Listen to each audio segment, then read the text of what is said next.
1665 জনকে বিভিন্ন অপরাধে গ্রেফতার করেছি। 1665 জন।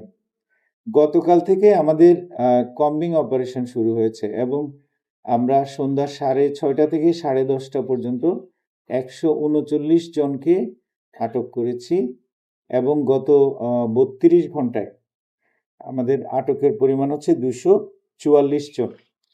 এবং আমাদের এই অভিযান টিমগুলোর সাথে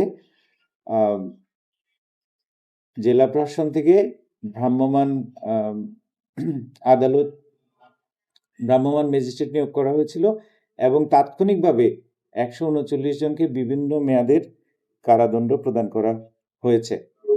আইনশৃঙ্খলা পরিস্থিতি স্বাভাবিক রাখতে এবং জনমনে স্বস্তি ফেরাতে আমাদের এই কার্যক্রমগুলো নিয়মিত চলমান থাকবে। যে আমাদের এই যে অভিযান মাদকের বিরুদ্ধে, এখন আমাদের সর্বাত্মক অভিযান শুরু হয়েছে এবং এই মাদকের এই ভয়াল থাবা থেকে এই সমাজকে, এই মহানগরকে মুক্ত না করা পর্যন্ত, এই অপরাধীদেরকে নির্মূল না করা পর্যন্ত আমাদের এই চলমান কার্যক্রম অব্যাহত থাকবে। এই ক্ষেত্রে আমরা আপনাদের সকলের সহযোগিতা চাই। আপনারা যারা সাংবাদিক ভাইয়েরা যারা আছেন, এই আন্দোলনে আপনাদেরকে আমরা অংশীজন হিসেবে, মেজর স্টেক হোল্ডার হিসেবে চাই। কারণ আপনাদের একটা পজিটিভ নিউজ জনমনে স্বস্তি তৈরি করে এবং জনমনের সেন্স অফ সিকিউরিটিটা ডেভেলপ করার ক্ষেত্রে আপনাদের ভূমিকাটা অত্যন্ত গুরুত্বপূর্ণ। মাঝে মধ্যে আমরা লক্ষ্য করি যে আমাদের অ্যাচিভমেন্ট আছে, কিন্তু সেগুলো পেপার পত্রিকায় প্রজেক্ট হয় না।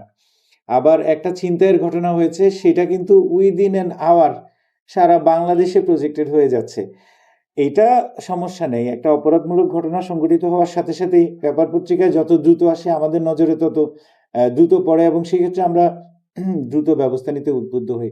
একই সাথে আমাদের যেগুলো ভালো কাজ সেগুলোকেও একটু প্রজেক্ট করা, এটা মনে হয় আমরা আপনাদের কাছে অনুরোধ করে বলতে পারি যে এটা যদি আমরা করি, আপনারা করেন, তাহলে এটা সেন্স অফ সিকিউরিটি ডেভেলপমেন্টের ক্ষেত্রে কাজ করতে পারে।